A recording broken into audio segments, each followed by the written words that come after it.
here's what I've learned about action, man. Action cures fear. Action cures fear. It didn't, the fear didn't go away, but I was able to push through that fear because of all the action I had taken leading up to the decision for me to go out and start my own company.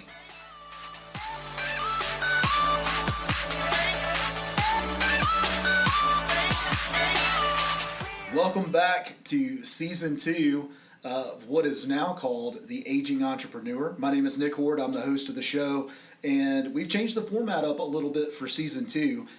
You've probably found us originally as Nick the Podcaster, and we kind of dialed in the direction a little bit. I've added a co-host that I'm going to introduce here in just a second, but as we start Season 2, I'm excited to announce The Aging Entrepreneur.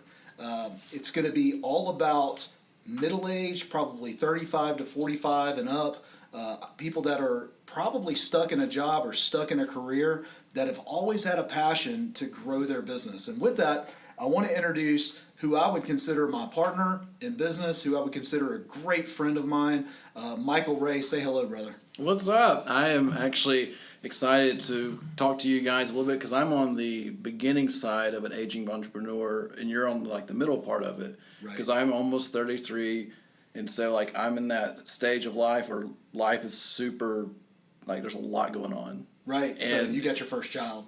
Yeah, I have a kid. Been married for 7 years. Have a mortgage. You know, I'm checking all the boxes in terms of this is what America says I'm supposed to live. So here I am. Right. Well, now, so just as a brief background, you and I got connected when you were in the digital space, just doing website development with a previous company, and you had invited me into the space that we're in now, our actual office for Nick the Marketer. You had invited me in, and then we struck up a friendship there. Go with that for a second. Yeah. So for those who don't know what like a BNI is or something like that, so Nick and I ran into each other a couple of times, and I was with the previous company like you mentioned, and we were website only, and Nick was starting out with digital, and I was like, oh, this would be a great opportunity to refer each other. And he had mentioned that he was looking for new office space. I said, hey, go check out our building. It's pretty inexpensive for what it is.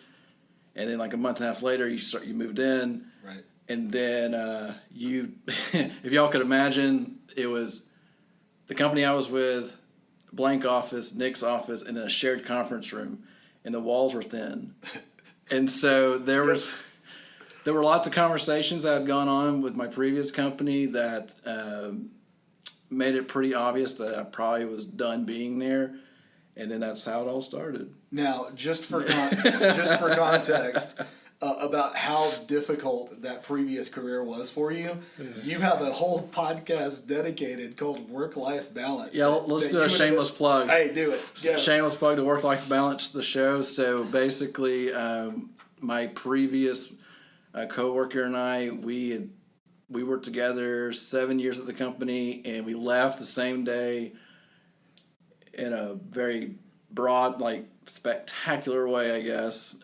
Anyway. It was pretty epic. It was. And so we have about 25, 26 episodes out there discussing what we went through / what to do better next time, what to look for, so you won't experience the same problem we did. But yeah, go check it out. It's pretty good. I don't listen to them myself because I don't want to relive some past experiences, but it's a lot of fun. Well, let's talk about this podcast for a second, Michael. So the whole point I kind of laid up already is to speak to men and women who have a burning desire to do something other than what they're doing now. Now, sometimes that's a career change, but oftentimes we found that people are burying their entrepreneur spirit. I did this. I didn't start Nick the Marketer, our digital marketing agency. I didn't start that till I was 38 years old, or 39, something like that. Late 30s. Yeah, late 30s for sure. It was definitely after 38, could have been 39. Do you want to know what the number one reason that kept me from starting my business was? What's that? Fear. I feel like that is probably for most people, and not just starting a business. It has to be for most people, but fear changes though, right? Mm-hmm. So we did a podcast last year with a very young entrepreneur, Hannah, who's on our team, about the differences in being a young entrepreneur and being a middle-aged entrepreneur. Because if you really think about it, if you were, don't do this if you're driving down the road, but if you were to close your eyes and visualize, Michael, I want you to do this real quick, seriously. I'm closing my eyes. If you close your eyes, his eyes are closed, and you visualize what an entrepreneur looks like, describe that person right now. Go. Someone that is frustrated but looking for something. Like my first thought was like a guy and that you can tell had some skill, but didn't like what he was doing and looked frustrated, but excited at the same time. So mine's a totally different person. Mm-hmm. I'm glad that you gave me that. It's not what I was expecting. Because if I close my eyes, I'm going to tell you what I see now. A different stage in life, right? Yeah. I see a 20-something-year-old kid who has all of their future ahead of them. They have these hair-on-fire ideas. They're probably not well-funded and probably have the chops and the ability to go out and make things happen, but they lack any kind of real-world experience. Mm-hmm. That's my envision of what an entrepreneur is when I think of one. Yeah. What's the reality of an entrepreneur, though? A lot of wheel spinning.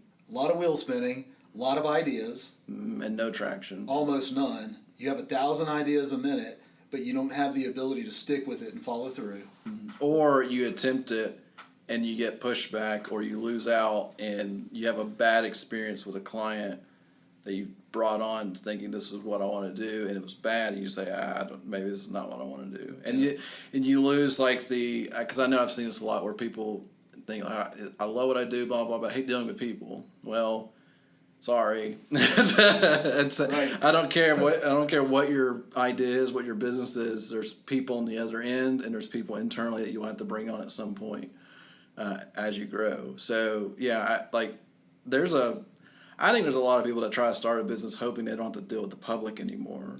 Right. But that's never going to be the case. Well, it's funny when you get to the middle-aged. You're in that 35 to 45 range. Mm-hmm. There's a strong possibility that you have a mortgage. Oh, yeah. There's a strong possibility that you have a family, children, people that are counting on you, right? Mm-hmm. And when I said that the number one thing that held me back initially was fear, that's what fear looked like in my life, right? And I expect people that are listening to us right now are experiencing the fear. I've got this really good idea, or I know I can do this. I'm not thinking I can do this. I know I can do this. I work for a company. I can do it 100 times better than them. Or I hate what I'm doing today, and I've got this other thing that I'm really passionate about that really has good market value. Like, I know I can sell this, but I'm really scared because my family counts on me. Listen, when I left my previous job, Michael, I was the sole breadwinner for my family. My wife has been a stay-at-home wife now. She comes in here and kicks us around the office a lot now, but I'm just kidding. She's awesome. But there wasn't a safety net. And also, in full disclosure, we didn't have much money saved up. Oh, yeah. We used all of it to start our business, right? And that's all of not a lot. So, like, some people are like, well, we got $200,000 saved up. No, that was not us. Well, and I don't know, when I talk to people in general that want to start a business, I tell them, like, okay, plan some stuff out, and then understand that you're probably not going to get paid for a year, right, or more, and you have to be comfortable with that, and you have to be, because there's a difference between walking out on faith and like, I'm going to do this on faith. It's also be smart about it. Right. Like, don't go into something and you have like, the worst thing you could do was start a business, leave your other company, start a business, and you had zero savings in place where your mortgage, your bills are still coming no matter what your job is, and all of a sudden you're in month 2 and you're just drowning. Right. I even remember when I moved over to Nick's the marketer, so I moved to a sales position. It was commission only. Well, what does that mean? That means I don't get paid anything. Yeah, sorry about that, man. That's where we were. Anyway, I don't get paid anything until I make something happen. And I had a lot of mental transition there, too, because I was where I was coming from to where I was going. There was a lot there. Anyway, And we were a couple months away from having Addie, so I like checked all the boxes of don't do this, but it had to happen. But I had savings in place, so I had about 4 to 5 months of flexibility before it became a real issue. And by the time I got to that 4th and 5th month, I was starting to make money, and the rest is history. So there's reasons for the fear, Right. 100%. Yeah, fear to me is a good thing. We're born with it. Oh yeah. Like a baby, they're afraid of falling out of a crib. That's natural. They're afraid of being hungry or left alone or all these different things that they have fears of. Loud sounds. Like you're born with that stuff.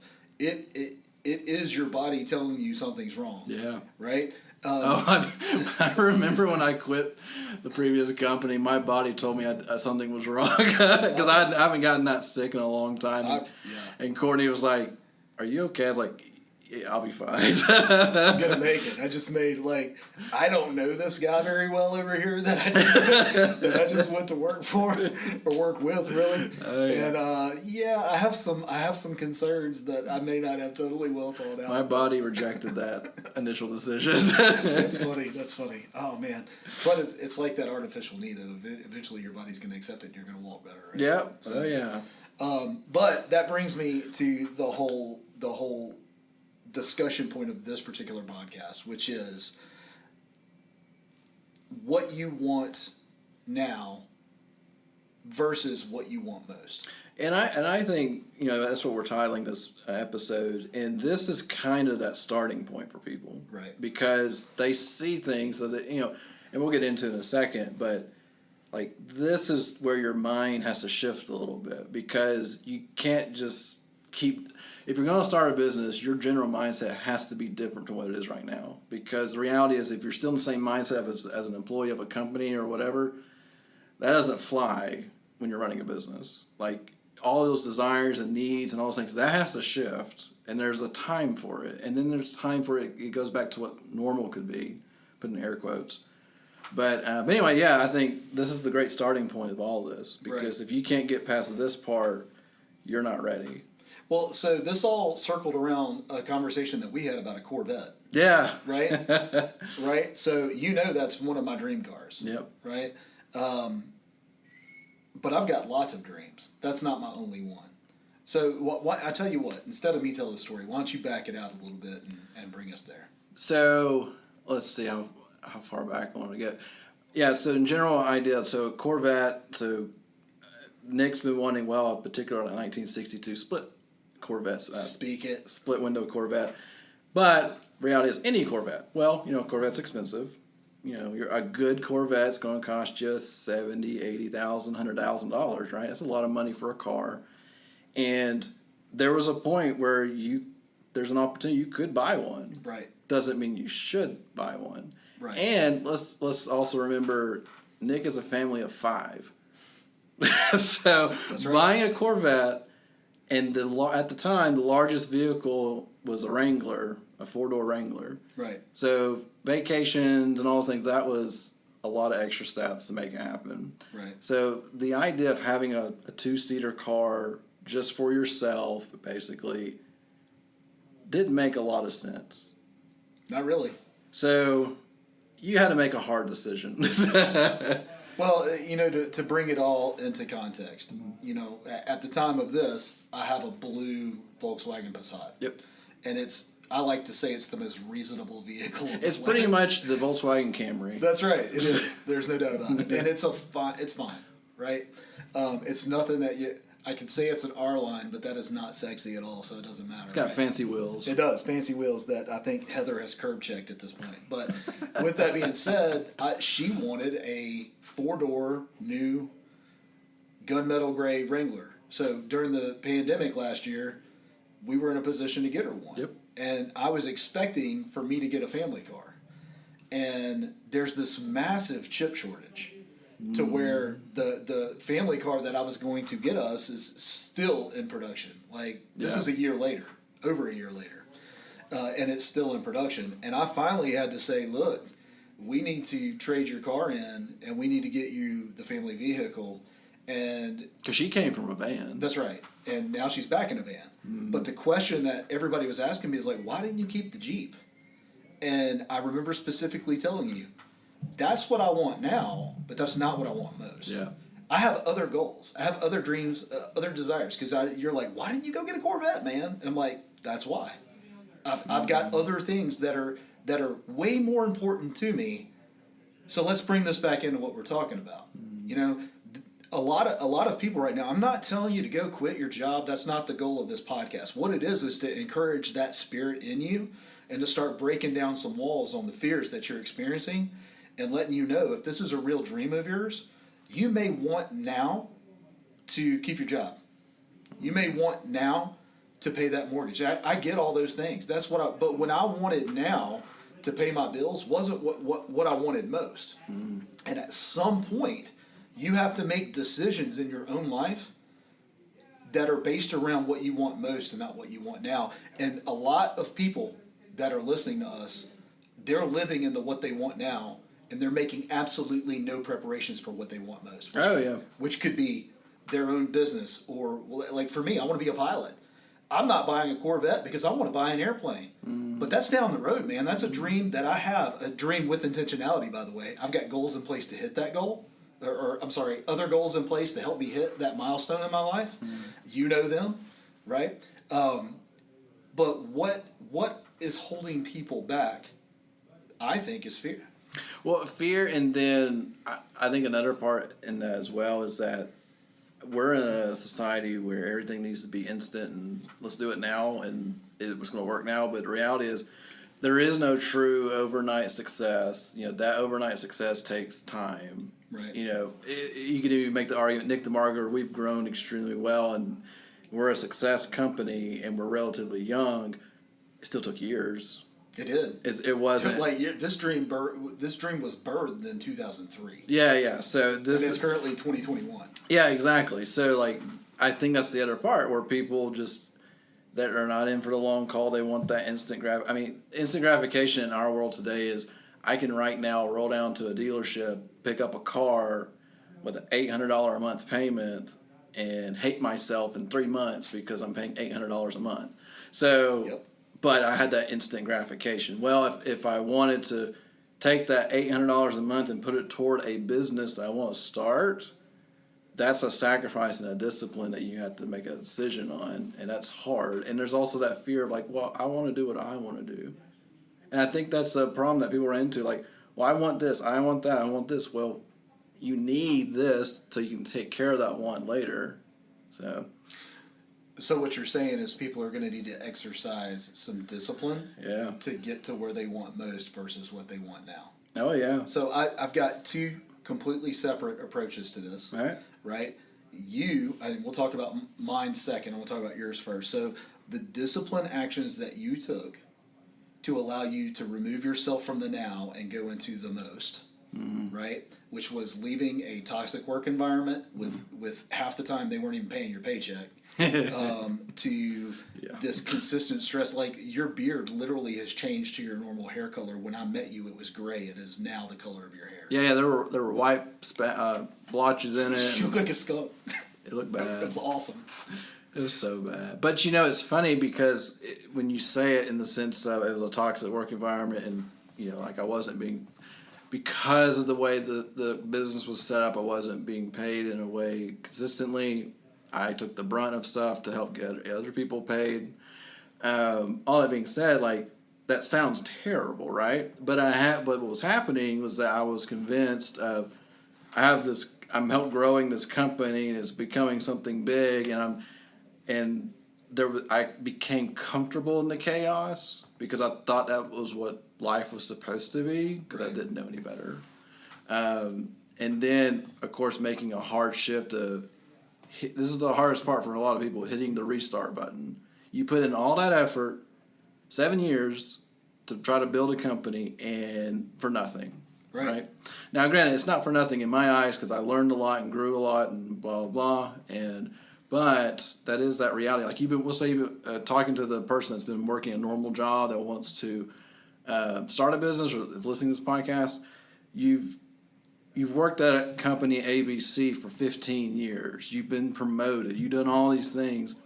And you're telling yourself, I'm going to throw it all away to do something else.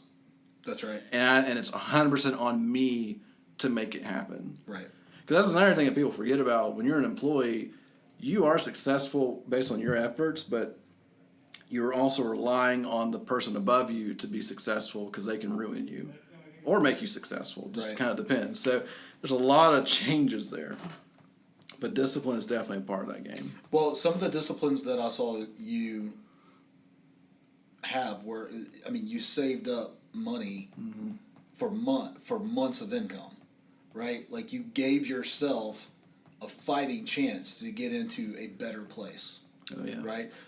Or to open up doors of opportunity that you otherwise wouldn't have been able to walk through had you not prepared financially for that. Oh, yeah. So to take a completely different route on the way I did it, even though I had money, that's not the point. What I did is, okay, single income family, 3 kids, and a mortgage, car payments, all the things that every normal person has, right? And yeah, I had some savings. I didn't have 6 months worth of savings, but we had some. That was going to give me my best shot. But what I did is I started putting in the reps way before I was able to make the change. Here's what I mean by that. I was learning every single thing that I could about how to build websites, how to run Facebook ads campaigns. You're building your skill set. Everything. I was getting certifications. I was doing things for people at no charge if they would just allow me to record what we did. Okay? And here's what I was doing, man. I was building confidence with my family so that they would be comfortable for me to transition because I had put in the work. I had gotten up early. I had been completely ethical in my position in my job to make sure that I wasn't breaking any boundaries. And then nights and weekends, I was putting in the reps some more so that I knew what I was doing. I knew what I was talking about. And I had my own confidence and the confidence of my family to pursue what I wanted most. So I think that discipline of, by the way, that was a full year's worth of discipline of getting certifications and everything. Yours probably much longer than that to save that much money, right? Mine was, but that just wasn't my focus. So putting in the action. And here's what I've learned about action, man. Action cures fear. Action cures fear.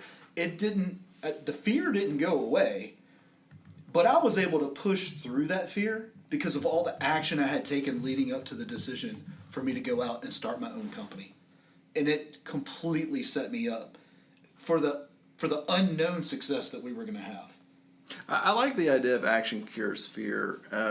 It's a good way to put it because even here in the company, like sometimes like just to give you guys a little background, we're a digital marketing company and we have clients on a recurring basis and we talk to them regularly and that type of stuff. Well, occasionally we have clients that don't talk to us that much. And there's a fear that goes with that, right? Because the fear of, are you leaving me, but I don't know? Are you happy with us? But if I took the action to get that communication to happen again, and it does, it curves that fear because I know where I stand again. So I like action because fear, as we all talked about, most of us know, is it's fake. It's just something that's made up in your head, and you've convinced yourself it's going to happen, and it never does. But if you take action toward it, you'll see that fear doesn't actually exist. It's just a challenge, if to say that. It's nothing easy to get past, but fear's fake. It's all in here. It's all in your mind. Right. I heard Will Smith say in a very, very, very bad movie, it was a horrible movie, that danger is real, but fear isn't. I just found that to be quite interesting. It's true. And I sometimes give our team whiplash here because I'll have ideas, right? And they're like, we don't know how to act on those ideas because they're employees. Now, I love them. They are our team members. We treat everybody like family around here. But they haven't taken the steps that we've taken to get outside of their comfort zone to pursue a dream, even though I do encourage that. If you notice that, I encourage that. Hey, get out of your comfort zone. Because here's what I found, man. 100% of the opportunities that have come to me that have been life-giving to me have happened outside of my comfort zone. Oh, yeah. Nothing happens in your comfort zone. No. And so since I've learned how to overcome that, Michael, it's easy for me to come in here and to throw an idea that makes everybody uncomfortable, but I understand that with great risk comes great reward. You know, one thing, And also great failure, but that's another story. yeah, there's a lot of failure there too. Yeah. But I was going to say, so when you have, and from the previous company, I learned when you have great conflict and you work your way through it, you have great success on the other side. And sometimes the success, well, actually, very rarely is the success is what you think it's going to be. But your success could be as simple as, well, we know to never do that again. Right. Or we have a better process now, or we discovered that there's a hole that we can fix and it's going to make things better. But sometimes you have to go through a great conflict, sometimes internally, sometimes externally, to get to that next level. Because we can all, like a lot of people just talking to the crowd, like when you've been at a company for 15, 20 years, you're probably on autopilot. You've checked your boxes, you do a good job, but you're not trying to go higher, not trying to go lower, you're just trying to stay where you're at. And then you look for the weekend to come, and then you restart on Monday. And yeah, like there's just a lot of, you just got to push, keep pushing. And then like you're saying, throw a bomb out there, see what happens. And either, it was a terrible idea, it's a failure, or it's a great idea, and all of a sudden we just decided to change a couple of things, and now we're off to the races. And then a couple of months later, we have another bomb that's thrown. It's like, okay, let's see what we can do with it. So, like, because even if you look at like Nick the Marketer, where it started when I started 2 years ago to where it is now, there's some core things that haven't changed, but there's a lot of little things over time that have. And like just from process to how we sell stuff to who our client base looks like. But there's some core items that we haven't changed because it kind of dictates how the company's been flowing. So I think we've dialed it in exceptionally well. Mm-hmm. Now, obviously, in a 3-year time frame, you're still going to have growing and changing that's going to take place. But I think in a 3-year, it's been pretty quick in my mind that we've been able to dial it in with an amazing group of people. Mm-hmm. Ultimately, though, it's taken a huge amount of discipline in each one of those areas. Oh, yeah. I know for me, there's areas of my life that I'm incredibly disciplined in. I mean, you don't have to worry about whether or not I'm going to be at the office. Yep. Right? You don't have to worry about me showing up to meetings. You don't have to worry about me learning about the newest trends or getting it done. Or making ethical decisions. Right. Putting the team first. Stuff like that. Like, there's no worries there at all. Right. But let's take it to other areas of my life in particular is I'm not the size person that I would love to be. Right? I have lots of discipline in my business, but I have lots of opportunity to be disciplined in my personal life. And I'm telling you, man, I've learned that you're going to live with the pain of discipline or the pain of regret. Yeah. Right?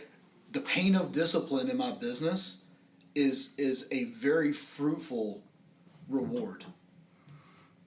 The lack of discipline is bringing pains in my body. Does that make sense? It's not because you're over 40.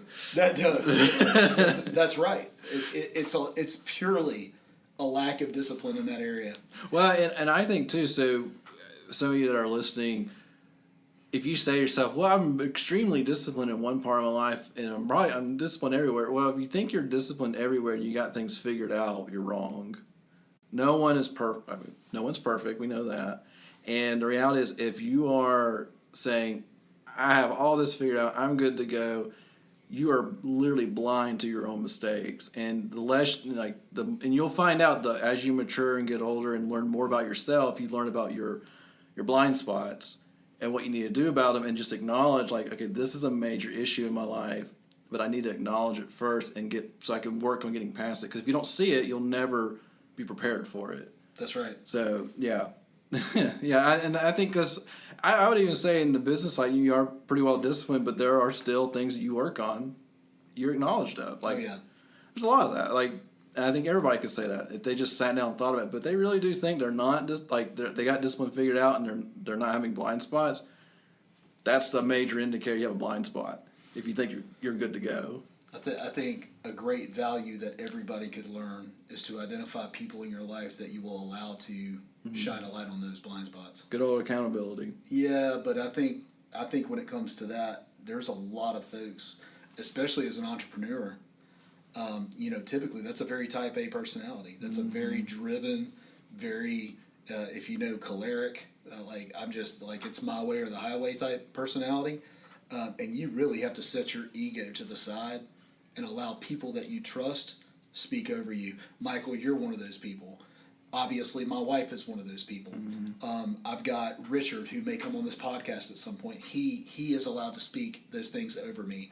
And we're in a mastermind group of other digital marketing agencies where Josh is allowed to speak that into my life. Like, hey, man, look, you're doing this, and I think if you did it this way, by the way, that can be in my personal life.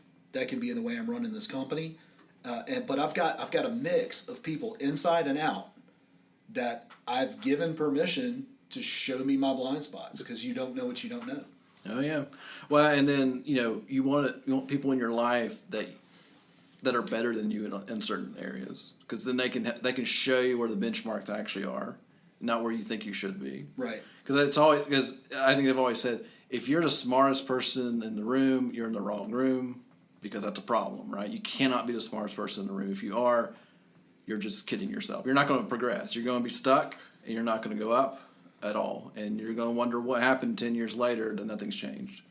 I listened to a podcast called Entrepreneurs on Fire, another shameless plug that I get absolutely nothing from. But the guy that runs that podcast, his name is John Lee Dumas, or Dumas, however he pronounces it.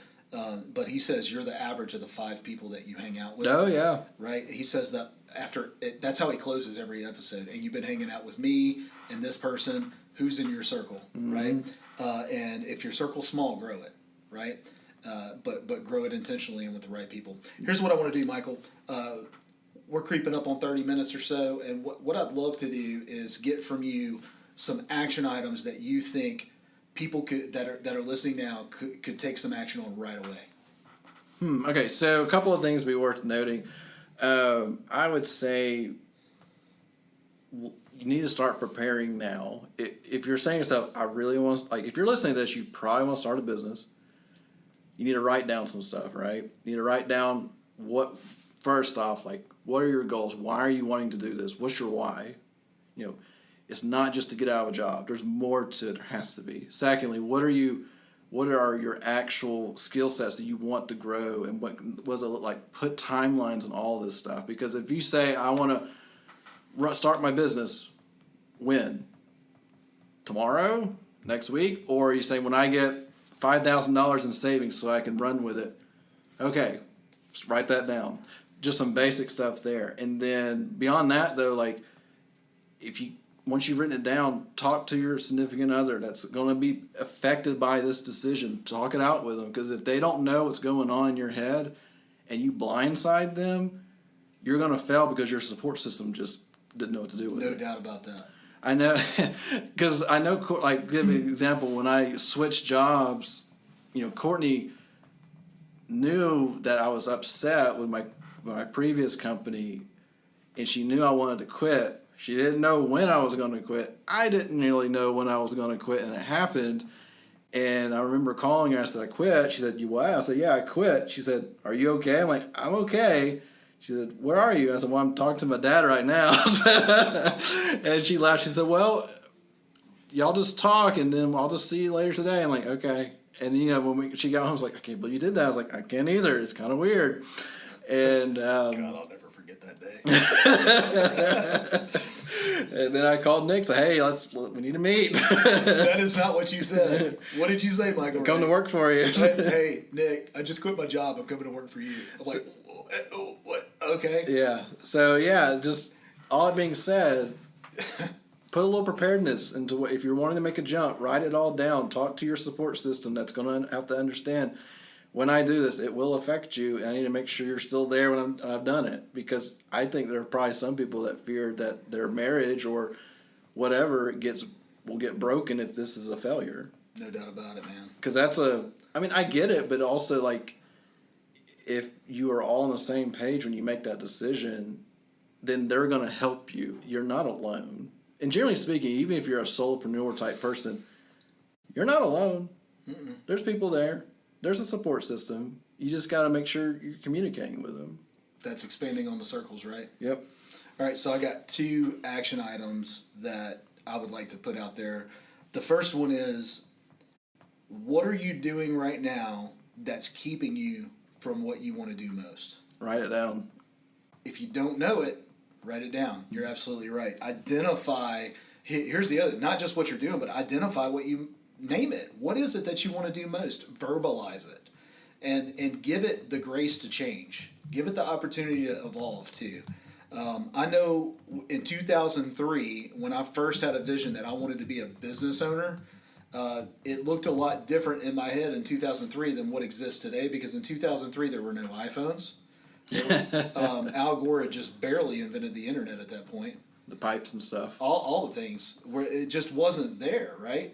I just remember I had like a Razor. Not even that. I think I had like this weird Nextel phone or something. Probably a Nokia. Oh, was it the beep phone? Yeah, man. It had Snake on it. Had Snake on it. I remember that. Anyway, but what does that look like? Visualize it and put it down on paper, and give it the opportunity to evolve into what you want it to be.